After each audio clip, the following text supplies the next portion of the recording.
Hola, ¿qué tal? Mucho gusto. Yo soy Michelle Ortiz, mejor conocida como Morra que lee. Bienvenidos a esta nueva sección de En el escritorio de, donde vamos a conocer ese espacio creativo en donde tus escritoras y escritores favoritos crean estas historias que nos cautivan. Tengo el gusto de inaugurar con nada más y nada menos que Francisca Solar. Francisca, ¿cómo estás?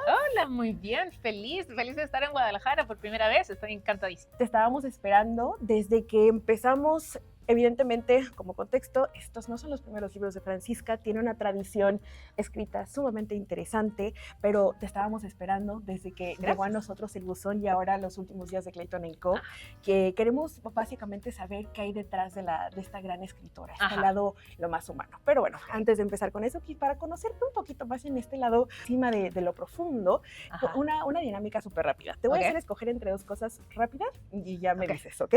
Ok. ¿Té o café? Café. ¿Mañana o noche? Noche. ¿Terror o ficción histórica? Terror histórico. Ok. Entiendo. ¿Planear o improvisar? La literatura necesita de ambas. Ok. ¿Y el pasado o el presente? El pasado para entender el presente. Me encanta cómo en todas es como... espera. Justamente el motivo de este espacio, es, como te estaba mencionando, es conocer a Francisca, que comenzó a escribir y que de esos primeros pasos que viste en esta curiosidad de las letras, cómo llegaste hasta acá, ¿no? Me gustaría preguntarte, ¿en qué momento sentiste por primera vez el llamado a la escritura? A ver, yo siempre cuento esta anécdota porque de verdad es una excepción a la regla. Yo entiendo que mi historia es un poco freak. Sí, no crean que a todos los autores le pasa esto, en lo absoluto. De alguna manera, desde que era muy pequeña, siempre supe que iba a escribir. Mi mamá suele decir que yo nací con un libro debajo del brazo, ¿no? Que desde siempre me vieron con un libro, ya sea leyendo. Para mí la escritura y la lectura fueron procesos completamente simultáneos. En el minuto en el que yo aprendo a leer, empiezo a escribir inmediatamente. Wow. Entonces, desde muy niña, yo ya sabía que iba a escribir. Lo que no sabía, y esta es la gran diferencia realmente, lo que no sabía es si iba a poder dedicarme a esto profesionalmente. Porque eso ya es otro mundo, es otra cosa. Yo soy de aquella generación a la que le dijeron que del arte no se vive, que probablemente es algo que sigue sucediendo hasta el día de hoy, porque efectivamente es muy difícil, es muy difícil dedicarse a cualquier tipo de disciplina artística, es muy difícil. Entonces, dije, quizá eso no lo voy a lograr. Entonces tengo que ir a la universidad, estudiar otra cosa, trabajar en otra cosa y a lo mejor solamente voy a poder escribir en mis tiempos libres. Yo pensaba eso cuando era más pequeña, yo pensaba eso, que quizá ser escritora profesional iba a ser algo muy difícil de lograr. Pero la escritura como tal, escribir historias, es algo que hago desde que tengo uso de razón, de verdad, yo creo que estoy escribiendo más o menos desde los 5 o 6 años. Entonces siempre supe que iba a escribir y lo que estoy viviendo ahora es un sueño de poder dedicarme profesionalmente a esto. Qué precioso. Y me parece interesante cómo hay dos vertientes o hay diferentes caminos en los que uno llega a la escritura, ¿no? En tu caso es más como lo mencionas, que es algo que viene de la infancia. Sí. No sé si nos podrías platicar de qué trataban estas primeras historias que tú escribías y ya una vez que lo empezaste a ejercer ya más como tal vez ahorita nos vas a contar, pero ¿cómo ha ido transicionando lo que has escrito a través del tiempo? Bueno, para mí, insisto, esto es muy personal, no todos los autores tienen que estar de acuerdo conmigo, pero al menos para mí un muy buen escritor es un muy buen lector, ¿sí? Entonces, obviamente mi tradición lectora es muy amplia, soy una lectora compulsiva desde los 4 años. ¿Sí? Entonces, algo que me sucede tempranamente es que me empiezo a fijar más en ciertas historias más que en otras. Entonces, desde muy pequeña me fascinó el terror, la ciencia ficción, el misterio, el thriller, era lo que más me llamaba la atención. Sin embargo, si ustedes piensan en ese tipo de novelas, son novelas que no son para una niña de 5 años, ni para 6. Entonces, algo que me ocurre, que es realmente un hito en mi historia, es que yo empecé en la biblioteca de mi colegio, de mi escuela, yo tuve que empezar a robar libros de la biblioteca para poder leer. Porque, y además, entre comillas, los robaba, pero no los sacaba nunca de la biblioteca. Me iba a leer, me iba a esconder a una esquina de la biblioteca a leer esos libros que no eran para mí. Porque yo estuve en un colegio de religiosas, en un colegio católico muy estricto, entonces los libros que a mí me interesaban, estas novelas de misterio, de terror, de ciencia ficción, estaban en unas estanterías con llave, ¿no? Con puertas, ¿no? Puertas de vidrio. Entonces yo no podía pedir esos libros jamás me los iban a prestar a mí. Entonces yo tenía que encontrar instancias en las que esas puertas estaban abiertas, me robaba algún libro cualquiera, el que fuera, y me iba corriendo. Y entonces a los 5 o 6 años leí muchísima literatura a escondidas, y esa es la literatura que me abre el mundo. Y dije, esto es lo que yo quiero escribir, estas historias que yo estoy consumiendo y que me fascinan, yo quiero ojalá algún día provocar lo mismo en otras personas. Entonces, esas lecturas prohibidas que amé cuando tenía 5 o 6 años, estoy hablando de Agatha Christie, de Edgar Allan Poe, de Lovecraft, de Ray Bradbury. Creo que ese fue un momento realmente muy importante en mi vida, porque desde mi experiencia como lectora es que yo definí qué es lo que quería hacer como escritora. Me encanta. Y es que justo ahorita que mencionas estas referencias, estas personas que te mostraron el camino del tipo de historias que querías contar, quiero empezar a hablar un poco más del Buzón y de Clayton Co, porque me parece que logras estas atmósferas ominosas, oscuras, que en mi cabeza como lectora lo veía todo en sepia y de repente en blanco y negro. Entonces, no sé, en cuanto a la experiencia lectora, eso me ocurría, pero quisiera hablar un poco más.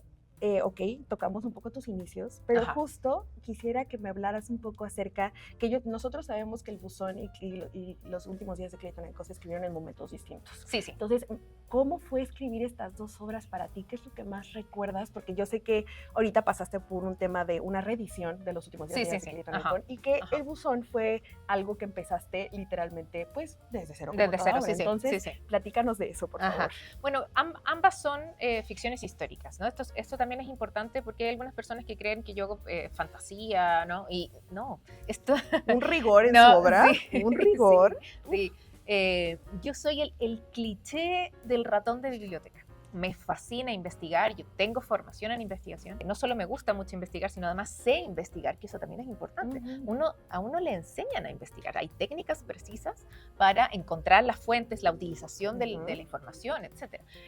Yo todo eso le agradezco muchísimo a mi formación universitaria, porque así es donde aprendí a investigar, y que es algo que hoy día puedo utilizar en mis novelas. Los últimos días de Clayton Co y El Buzón de las Incuras es ficción histórica que requiere una investigación muy acuciosa y muy rigurosa para poder crearse. Entonces, al menos desde mi perspectiva como novelista histórica, y aquí vuelvo a decir que no necesariamente todos los autores históricos tienen que estar de acuerdo conmigo, para nada, pero desde mi perspectiva, yo utilizo la ficción como una excusa para contarte los hechos reales. Desde mi perspectiva, la realidad, la evidencia de lo que realmente ocurrió en ciertos momentos de la historia, ya es suficientemente interesante y atractiva como para contarte una novela, para relatar una novela. Entonces, todos los elementos ficticios que yo voy armando o que yo voy creando es para poder contarte de la mejor manera lo que de verdad ocurrió, para que te sorprendas con la realidad más que con la ficción.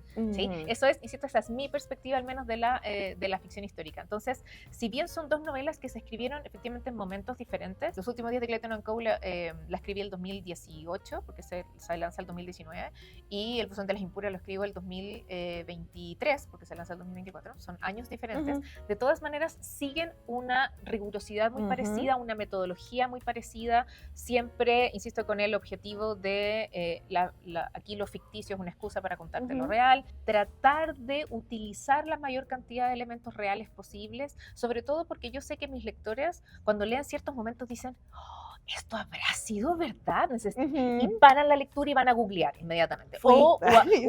Sí, fuiste. Entonces, o me preguntan, Fran, ¿esto fue real? Es que es demasiado impactante. Bueno, de nuevo, este cliché que a mí me fascina, que dice que la realidad supera la ficción.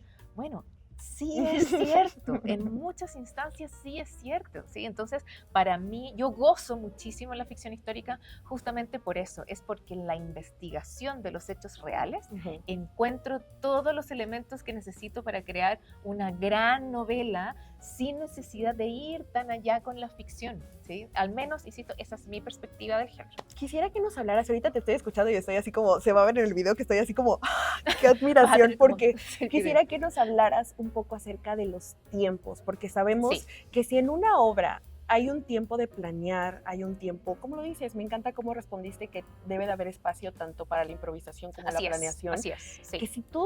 Que si alguien que se acerca a la literatura desde el pasado para entender justamente cómo todavía nos atraviesa, o sea, nos atraviesa en el presente, Sí. ¿Cómo es este proceso de escritura para ti desde el momento en el que tienes la concepción de una novela? Porque claro, en el sentido de que estamos hablando de ficción histórica, ¿cuánto te toma investigar? ¿Cuánto te toma escribir?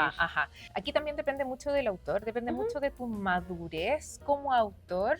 ¿Y a qué me refiero con esto? Si quieres lanzarte a la novela histórica, pero nunca has escrito nada antes, por cierto que todo el proceso te va a parecer tremendamente abrumador. Pero si ya tienes una trayectoria, ya llevas varios libros escritos y todo, quizá no se va a hacer tan pesado para ti. También esto de la madurez también tiene que ver con saber cuándo parar. Eso es algo, chicos, y sobre todo si nos están viendo personas a las que les interesa escribir, que quieren lanzarse a escribir por primera vez. Esto es algo que no te enseña nadie, te lo enseña solo la experiencia, te lo enseña la perspectiva del tiempo. ¿Sí? Saber cuándo parar, hasta cuándo edito un manuscrito o hasta dónde investigo cierto tema. Estas preguntas que te haces de ¿tendré toda la información necesaria? ¿Me faltará algo? ¿Lo dejo hasta acá? ¿Me siento a escribir? ¿O mejor sigo con...? Sí, son dudas tremendamente legítimas, está muy bien, todos pasamos por ese proceso. Entonces, por cierto que yo hoy tengo, por eso hablaba de madurez, hoy día tengo una madurez literaria en mi trayectoria suficiente para saber muy bien cuándo parar. Como este instinto, esta voz que te dice. Exactamente, esa es la palabra exacta, es instintivo, pero ese instinto se trabaja y se trabaja con el tiempo. Entonces yo hoy día, yo ya sé, mi cuerpo me lo dice, hasta aquí Francisca, perfecto, ya tienes todo, ok, ya tengo todo, ok, entonces paso al siguiente paso del proceso.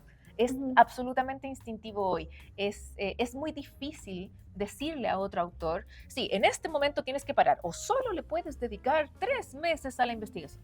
No, hay veces en que una investigación realmente requiere un año, o hay veces en que cierta investigación, por esas cosas de la vida, encontraste todo lo que necesitas en un mes y ya está. Todo depende del tema, y depende mucho, insisto, de tu madurez literaria, depende de tu momento en la vida, depende de cuántos problemas externos tenías y estaba sucediendo, depende de muchos factores, ¿sí? Entonces, al menos yo en este minuto de mi vida, que ya llevo 20 años en la literatura profesional, llevo demasiado tiempo en esto, entonces por supuesto que yo hoy día sí tengo muy clarísimos mis tiempos, cuánto me toma a mí investigar para cierto tema, cuánto me toma a mí estructurar una novela, cuánto me toma a mí escribir. Entonces yo ya sé que de acuerdo a mis procesos, para mí la escritura, la redacción de la novela es el momento más fácil de mi proceso. Es el más rápido de todos. Yo no me demoro nada en escribir una novela, pero sí me toma tiempo importante la investigación y la estructura. Porque en mi proceso, tal como yo lo tengo definido, yo me siento a escribir con mi novela lista. Yo sé exactamente lo que tengo que escribir cuando me siento a escribir, por eso escribo rápido. Pero estructurar la novela, saber realmente qué tengo que contar, eso me toma tiempo. Y la investigación también. Entonces esto por supuesto va a depender de cada autor, cómo te tomas tu proceso. Pero al menos para mí, sobre todo pensando que la ficción histórica es un género difícil, para mí me tomo muy en serio las primeras 2 partes del proceso, que es la investigación y la estructura. Y en la escritura, vuelo. Ese es el minuto de casi de la improvisación, porque ya me estructuré muy bien en los 2 pasos anteriores. En mi caso, ahorita te estoy escuchando y cómo trabaja la mente de cada persona. Yo me la paso padrísimo organizando toda esta preparación, la escaleta, el breakdown de capítulos, pero al momento de escribir siempre es tengo un mapa, pero muchas veces, como esta fluidez, y a lo que lleva mi siguiente pregunta es, actualmente, ¿qué haces si de repente te topas, o sea, para empezar, te topas con momentos de bloqueos de escritura? Y sí, ¿cómo sueles sortearlos o cómo logras encontrar el camino de regreso a esta base que ya construiste? Ay, no sé si les va a gustar esta respuesta. No, a ver. Pero es la respuesta honesta. Claro. Yo no me bloqueo. Me encanta. Qué bueno. A ver, para explicarlo bien.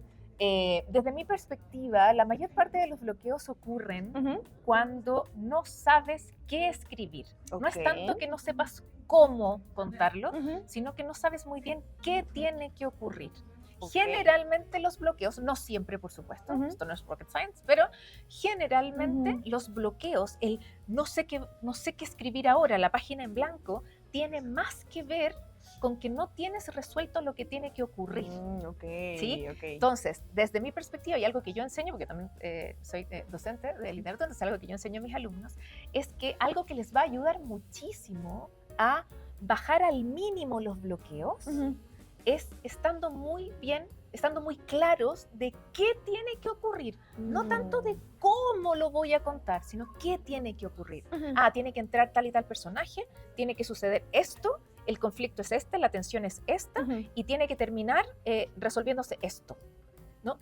Eso, teniendo claro eso, todo lo demás fluye mucho mejor, y ahí es donde entra esta parte de la improvisación, que no es tanto improvisación como tal, sino es dejar realmente fluir el arte, porque la comunicación de tu historia, ahí está tu arte, ahí está tu talento, y ahí no hay nadie en el mundo, ningún premio Nobel, ningún premio Pulitzer, no hay nadie en el mundo que te pueda decir cómo contar tu historia, solo lo sabes tú.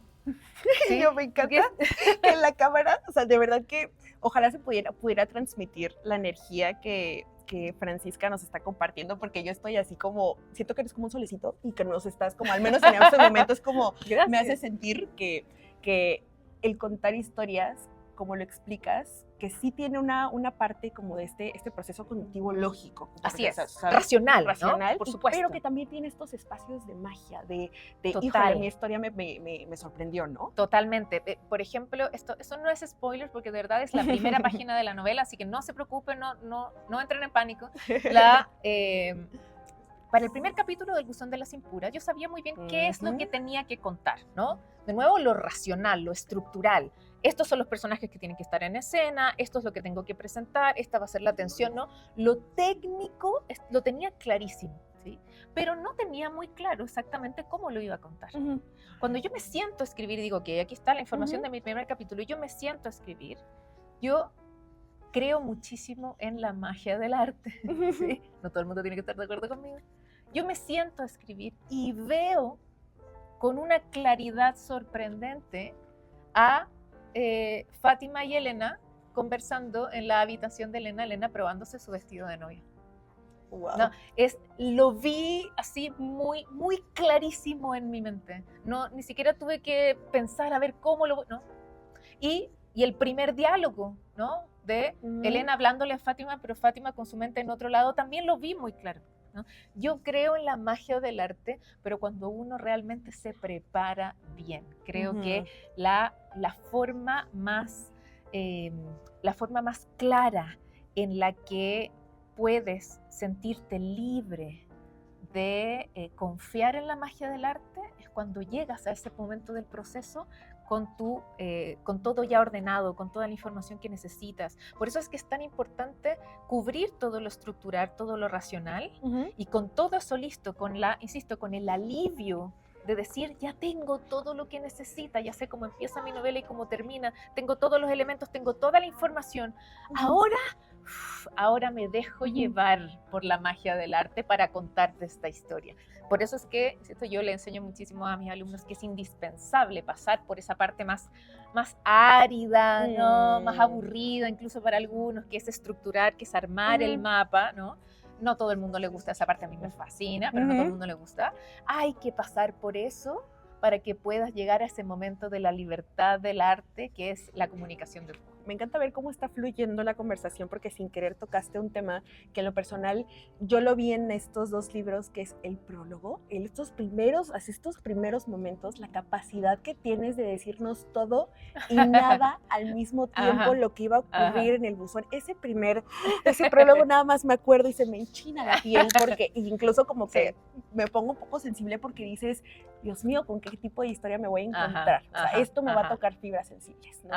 Entonces, justo ya nos contestaste un poco la pregunta acerca de qué hay detrás de estos prólogos, como este primer planteamiento de esto es lo que vas a leer. Eso, por ejemplo, y se los explico inmediatamente porque tiene una explicación muy técnica y por si alguien lo quiere copiar, porque aquí yo no inventé la rueda, ¿no? Para nada. Eso es una técnica audiovisual. Y yo la aprendí de los archivos secretos X, que creo que aquí se llamaba, creo que Expediente X, no sé cómo se llamaba aquí en México, pero bueno, es una serie de televisión de los 90, tremendamente famosa, que realmente cambió la forma en la que se hacía la televisión en ese tiempo. Es una serie que, bueno, cruza ciencia ficción, terror, misterio, ¿no? Bueno, en fin. Algo que a mí me fascinaba de esa serie es que partía con 30 segundos, 45 segundos en el que nos daban una escena muy precisa que te volaba la cabeza, ¿no? Que claro, hoy día se llama teaser, pero no es necesariamente un teaser, pero bueno, es una escena con una información muy concreta, pero muy sorprendente, pero que realmente no te explica nada. Es solo para que sepas, esto es lo que se viene, ¿no? Y entonces te mostraban esta escena e empezaban los créditos, ¿no? Y la canción. A mí me fascinaba ese momento porque realmente no te explican nada, pero lo que sí hacen es transmitirte la emoción principal de lo que viene. Okay, entonces eso que quedó muy grabado en mí, ¿no? Porque esta es una serie de mi preadolescencia, de mi niñez, básicamente. Yo a los 11 años ya estaba viendo los archivos secretos X. Dije, este formato me fascina y sí es llevable a la literatura. Okay. Entonces, insisto que yo no he descubierto la rueda ni mucho menos, yo tomo esta estructura y la llevo a mis novelas. Entonces, no siempre, porque depende mucho de la novela, así que no lo utilizo siempre, pero sí es habitual en mis novelas que las primeras 4 o 5 páginas es una probadita muy específica de, insisto, la emoción principal de lo que se viene. No te doy tantas explicaciones, pero te muestro algo que generalmente es muy impactante. Los que ya leyeron El Buzón van a saber precisamente por qué mi reacción de que reviví la herida, y los que no, yo los voy preparando mentalmente para que se enfrenten con un planteamiento muy bien pensado, muy bien logrado, que incluso imagínense, después de casi un año de haberlo leído, se me hizo nudo en la garganta nada más recordar. Pero bueno, para empezar a cerrar la entrevista, 2 últimas preguntas. Actualmente, desde el lado más humano, tal vez no técnico, pero ¿cómo se ve tu rutina de escritura? Literal, te levantas, ¿qué haces? A ver, esto también es importante. Hablábamos hace poco que yo crecí, todos los adultos a mi alrededor siempre me dijeron del arte no se vive, por lo tanto yo crecí pensando que quizá nunca iba a ser escritora profesional y iba a tener que dedicarme a cualquier otra cosa, ¿sí? ¿Por qué digo esto? Es porque efectivamente, sobre todo en Latinoamérica, probablemente esto en todo el mundo, pero menos en Hispanoamérica, es muy difícil dedicarse al arte, es muy difícil dedicarse solo a la literatura, ¿ya? ¿Por qué lo digo? Es porque yo tengo la suerte, el privilegio gigantesco de dedicarme solo a la literatura. Este es mi trabajo, yo no hago ninguna otra cosa que no sea la literatura. Hago muchas actividades que dentro, ¿no? Como de la gran amplitud de la literatura. Entonces, no solo escribo, sino que por supuesto que doy clases, doy charlas, soy jurado de concursos literarios en escuelas, hago muchísimas cosas alrededor de la literatura, por supuesto. Entonces, no es que simplemente yo escriba todos los días porque es lo único que hago, ¿no? Hago muchísimas otras cosas. Entonces, en mi proceso y en mi estructura, todos los escritores son distintos, todos. De acuerdo a mi proceso, yo tengo momentos específicos del año en el que yo escribo. Porque yo escribo en hiperfoco. Eso es muy técnico también, pero escribo en hiperfoco. Entonces, eso quiere decir que yo me concentro solo en esta tarea en un momento muy específico, ¿sí? Entonces, eso hace que mis momentos de escritura sean muy intensos, pero también muy acotados. Por ejemplo, El Buzón de las Impuras lo escribí en 8 semanas.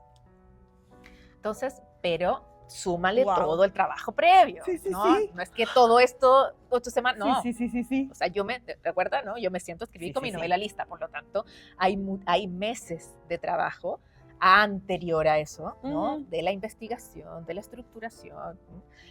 Por eso te decía que para mí escribir es la parte más fácil, porque ya tengo todo, ¿no? Fluyo, ya fluyo muchísimo, pero los meses anteriores sí son muy duros no sé, yo podía estar 7, 8 horas continuas solo leyendo periódicos de 1863. ¿No? O sea, yo tengo, insisto, la suerte de poder dedicarle muchísimo tiempo, tanto a la investigación como a la estructuración, porque como no tengo otro trabajo, este es mi trabajo, yo puedo decidir estar 10 horas solo leyendo periódicos para poder obtener la información que tengo.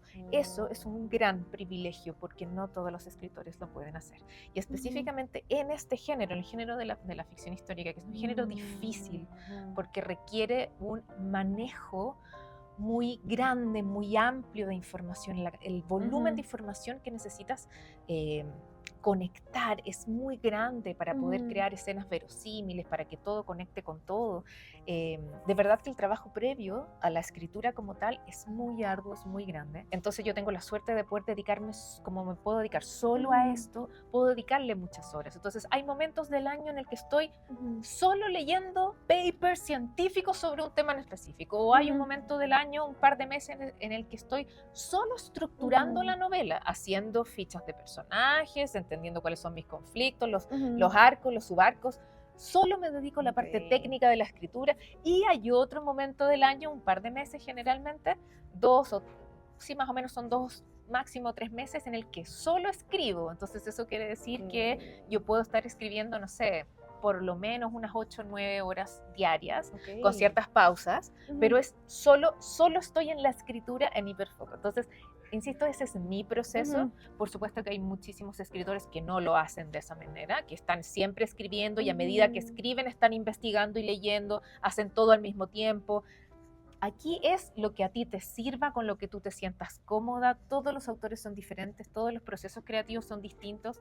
Qué aburrido sería que todos tuviésemos el mismo proceso, sería horrible. Eso no es arte, eso no es creatividad. La creatividad es diversidad. Exacto, es pluralidad, es experimentación constante. Por lo tanto, lo que le sirve a un autor no necesariamente te va a servir a ti en lo absoluto. Así que es muy, muy, muy importante que cada quien sea muy auténtico, muy genuino con lo que a ti te sirve, con lo que a ti te hace sentido, y eso llevarlo a cabo, más que seguir las pautas o las estructuras de otros autores. Claro.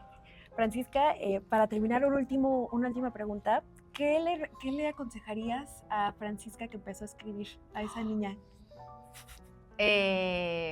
Más que un consejo, la Francisca de 5 o 6 años creía que lo que estoy viviendo yo hoy día era imposible, que no había ninguna forma que yo pudiese hacer esto.